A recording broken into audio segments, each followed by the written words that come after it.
Welcome to another In Wheel Time podcast, a 30-minute mini version of the In Wheel Time car show that airs live every Saturday morning, 8 to 11 a.m. Central. Go live. What's wrong? Nothing. Are we live? We're live. Well, when you put your hands up in the air like this, it's like, oh God, I don't know what's wrong. That's exactly what I thought. I really don't like you sitting here. Makes you nervous? It makes me extremely nervous, and it's kind of like somebody looking over your shoulder in school. And so what you do is you wind up giving all the wrong answers on your page. So you wind up turning that page in, and I turn in something that is, straight A's. Not. Yeah, exactly. Hi. We're going to start the show now. So just thought that you eventually going to start it. So shall we go ahead and do that? Yes. Jingle bells, jingle bells. That's not it. Oh. Here we go.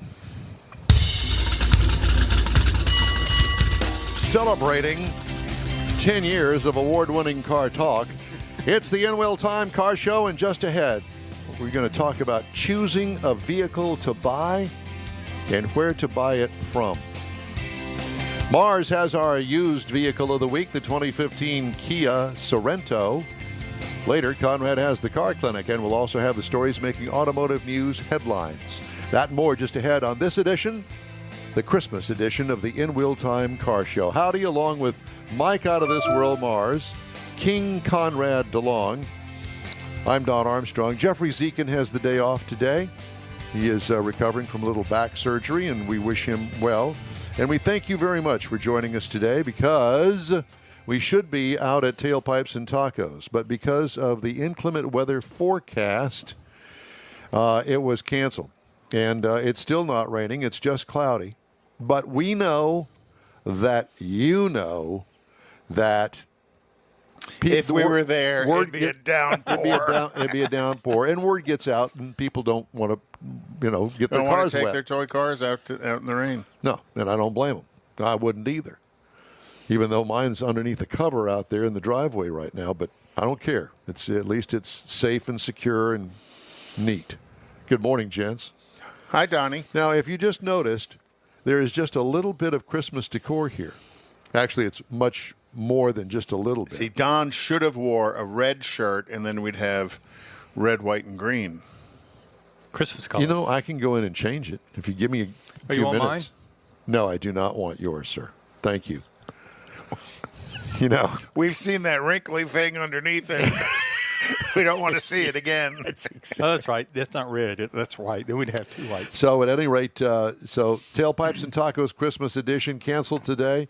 And you'll hear in our commercials that we're going to run for Tailpipes and Tacos that we're going to go quarterly. Not we, Stan, and the Tailpipes and Tacos bunch, but we kind of consider ourselves part of the team there. Oh, yeah, for sure. That they're going to go quarterly. And it's going to be really exciting. Stay tuned to hear the commercial, and it'll explain everything, I think, to you.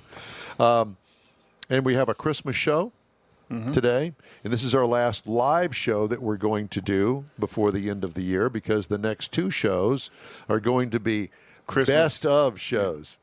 And we've got some good best of shows. I don't know what have you scheduled. I know what I voted for. He hasn't even begun to look at I know any what of I that. voted for, but I don't know if that's what's going to happen. Well, all I can tell you is I know Mars.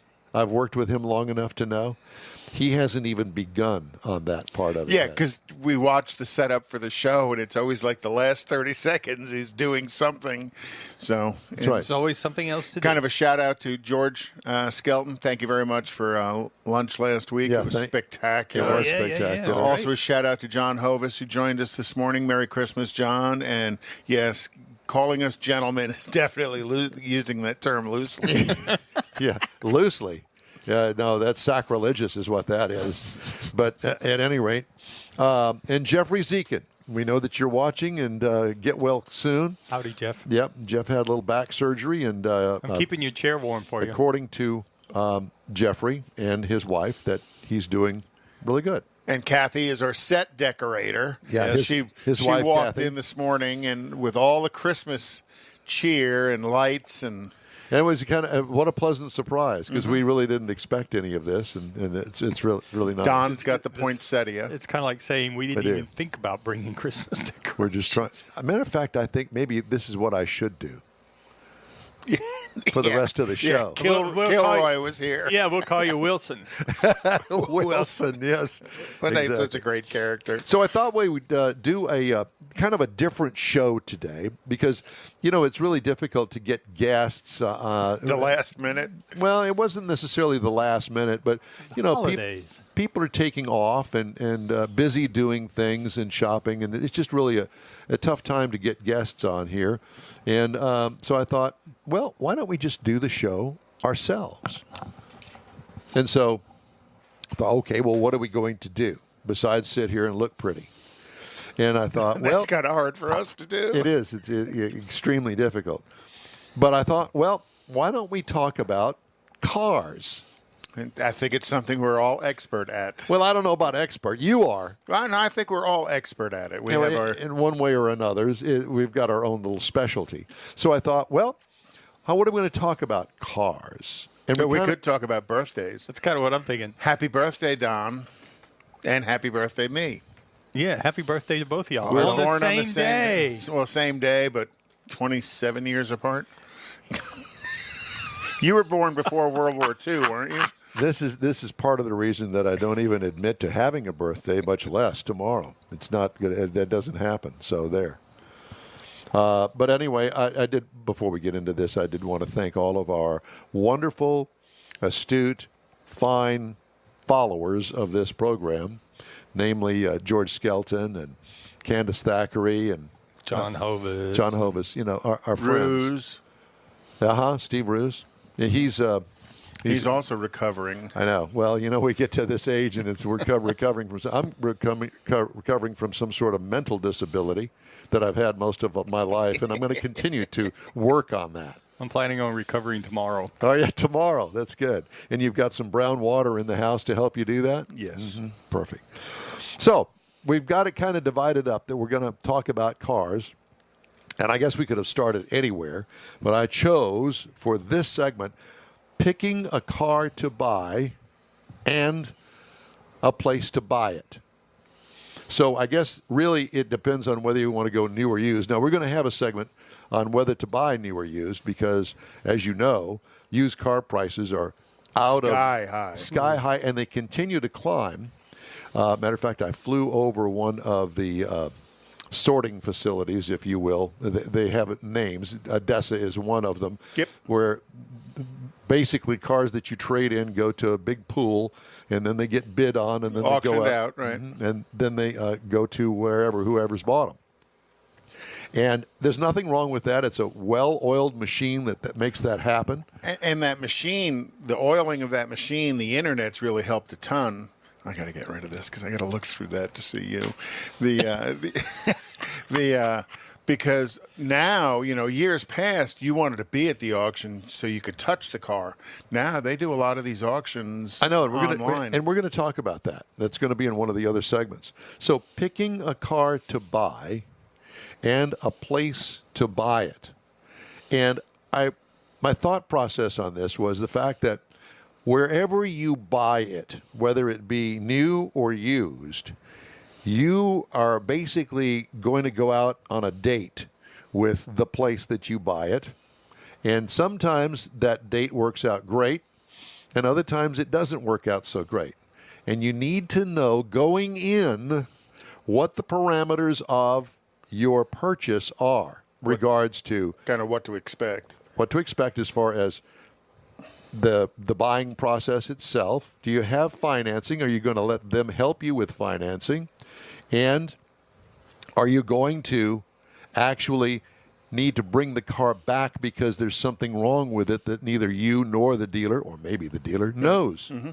And are they going to honor whatever warranty they have? Some cars have absolutely no warranty whatsoever. Correct. This is what you're going to buy. And then you buy a new car, and it has a bumper-to-bumper warranty for a period of time, and then a powertrain warranty. And some dealerships actually offer things like oil changes, maintenance, tire rotations, and all of that free with your purchase. It just, there's And then some of the used car operators offer a 7, 8, 10 day, you don't like the car, bring it back. And they don't give you your money back, but you can just apply that money towards another car. So all of those things come into range of where do you want to go to buy your car and what kind of car. I'll tell you, the first thing you need to do is probably make a list, because it's not necessarily where you want to go and what you want to get. It's what do you need. Well, and that's going to be another discussion that we're going to have. Okay. But right now, with picking a car to buy and where to buy it. And I guess one of the things that because it's just me, apparently, the millennial generation, my children, that they don't have a problem going to a car vending machine or buying it online. Purely online and not touching the car or sitting in the car for a road test, Seeing the car before nothing. it's delivered. And again, that's not the school that I grew up in. Me either. And I can't imagine spending anywhere from $20,000 to $100,000 on a car that you've never seen, you've never driven, you've never gotten behind the wheel of one. Maybe your neighbor's got one, then you really like it. Okay, so I'm going to go and search for that car. I really do like their car. That'll annoy the neighbor. Well, but what are you going to? It's a roll of the dice. Okay, so the car's got 40,000 miles on it, and you're going to pay X amount of dollars for that car. Well, how's that going to work out for you if you don't like it? Well, yeah, and that again, that goes back to the place you choose to buy it from. What promises do they make that you're going to like it? Because I'll be honest with you, at a new car dealer, there are no promises. Well, but I also think it goes back to the millennial discussion about expectations for that vehicle. I mean, a lot of these people, they're looking for transportation. Liking it, it's okay. Okay, this is basic transportation. It's got what I want. I'm good.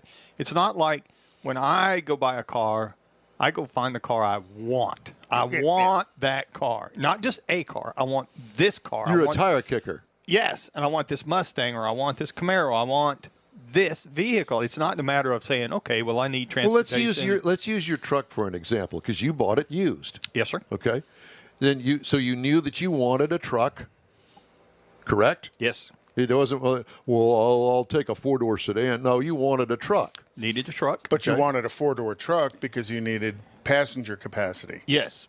To a degree, as well as storage capacity. Yeah, because I got six grandkids. Was mileage important to you? Not particularly, no. Why? Because I needed it was on the list, but it was down the list. So the first thing was needed a truck. Second thing was I needed a truck that I can still put 5 or 6 people in, grandkids and all that stuff. And haul stuff. Safely.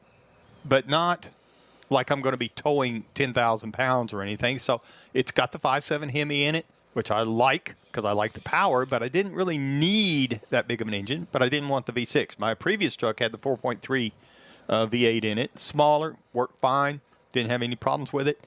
But the Hemi's got a little more juice to it. I like it. But I didn't have to have that. It just happened to come with the truck. When you bought that, did that have the topper on it? No. You added the topper to it because, again, you needed that list of That's a camper top for those that don't know. Yeah. Wanted the truck, needed the truck because we wanted to haul our stuff and stuff in. And because of some of the gear, it wouldn't fit with a level bed top camper. Right. Well, now that we've moved to some digital stuff, it would, but we've already got that. And I've already got that on the truck. So it works for what we need, for what I need to do for the show. Plus, it works for what I want to do whenever I got to do some work around the house. Yeah. So when we go on remote broadcast, that we load up all of this stuff, and it's tables and chairs, and I mean it's a lot of stuff. And, everything. There's a lot of stuff. So mileage wasn't so much. So when you bought that truck, how many miles did it have on it? 70.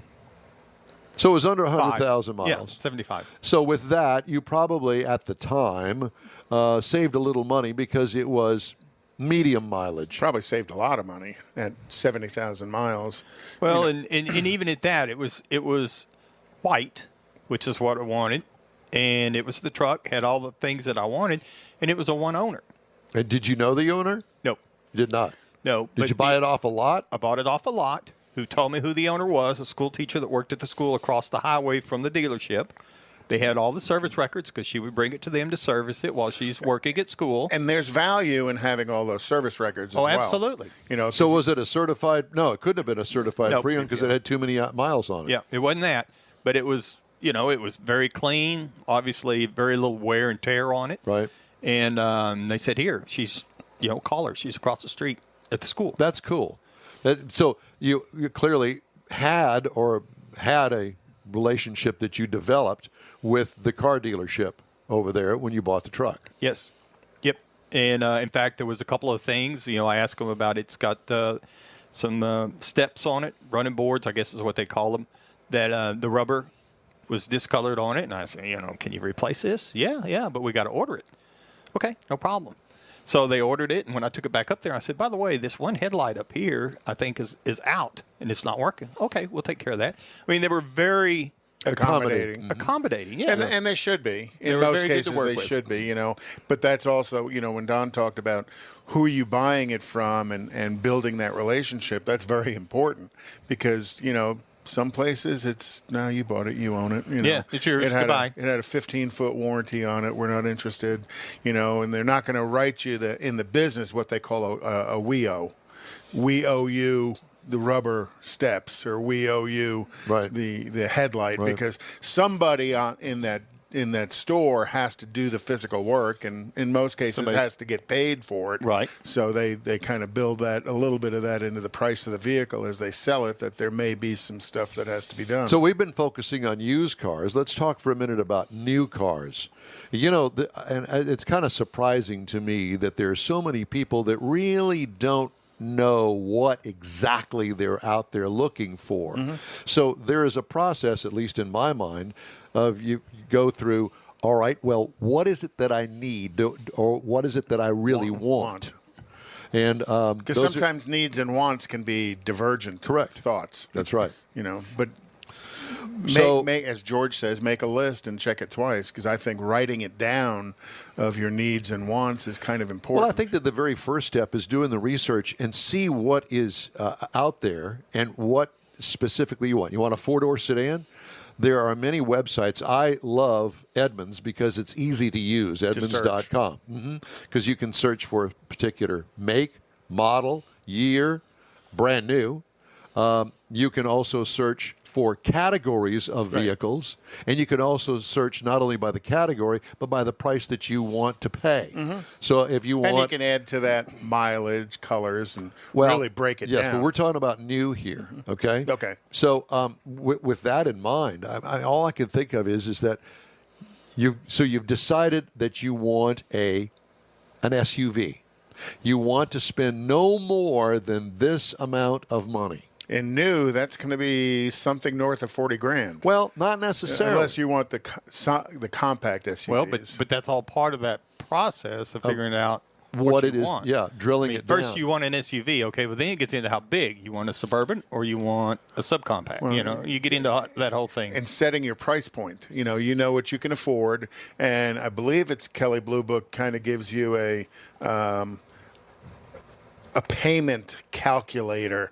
If I have a payment of $500 a month, here's at certain rates, here's how much money you could borrow for whatever that term is. And the wildest thing is more so with the new car dealers and the used car dealers, is they've begun to extend those terms. I remember when they went from 48 to 60 months, everybody freaked out. No, it used to be 36 months. Yeah, 36. And now you can get up to 84 months. I can't terms on a car. I know, and I guess that it's just a different mindset. My generation was buy the car, and if you've got to borrow the money, then borrow it at the cheapest rate that you can borrow it. Many times that there are incentives for the dealer to get manufacturer financing, if you will, lack of a better, because they offer incentives for doing it. Sometimes 0% interest rate for X amount of months,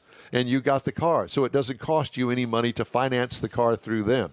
Sometimes your credit union is the way to go. Maybe that's the only place that you have credit. Right. There's so many variables when it comes to that sort of stuff. And it drives that payment. That rate truly does drive that payment. And the dealership, used car or new car dealership, when they finance you, they're making a nickel on it somewhere. Well, they're making a quarter and I don't point, have a problem with quarter that. point to not half a problem point at or all. a point. Because if they don't make a little bit of money, they can't stay in business. Exactly. You look at some of these facilities, and somebody's got to pay for that, and you pay for that in multiple places. So you're paying for that in the price of the car, in the financing, in the accessories, in the insurance. The service department. I right. mean, it all kind of comes together to pay for all of that. So I guess the bottom line is the first thing is choosing a vehicle that you want.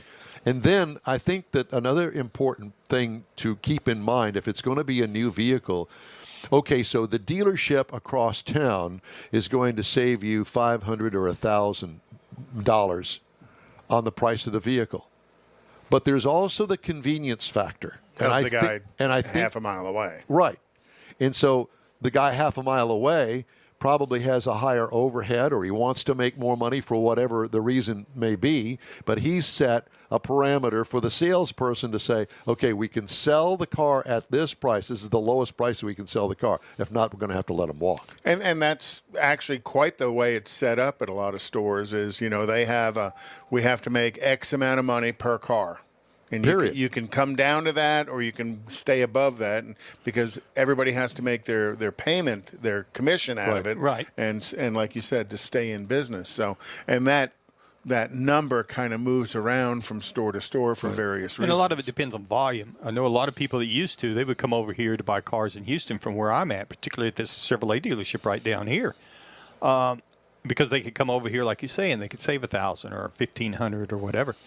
And so it's really good up front. But if you need take it to the warranty, go get service. Warranty, service. Can be a real issue. It could be. And so you need to really, I think, if I were going to offer any suggestions, drill down into the dealership and who you're going to buy the car from. Whether it's new or used, it doesn't really make any difference. I think that it's a handshake, and you are going to be in the same room with them as long as you own the car, for the most part.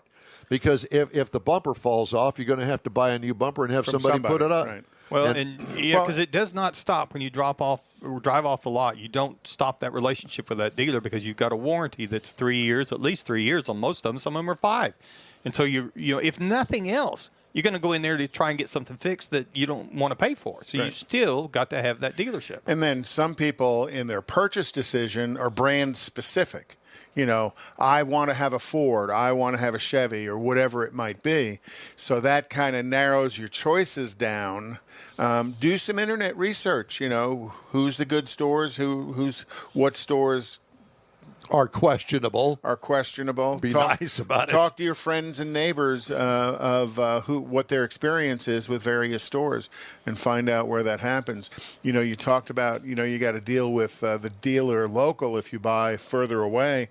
When I worked for Oldsmobile, Charlie Mond, who was an Oldsmobile Cadillac dealer in Austin, Texas, for a long, long time, literally Charlie would walk through his service department about the middle of a Monday morning, 10, 11 o'clock, and he would look at the name tags on the back of all the cars, and if it didn't say Charlie Mond, he would call David Cresta, the service manager, and say, put that car outside. I want my customers serviced first. You're welcome to service that car, but I want my customers serviced first. And you truly can't blame him for that, because that's the relationship.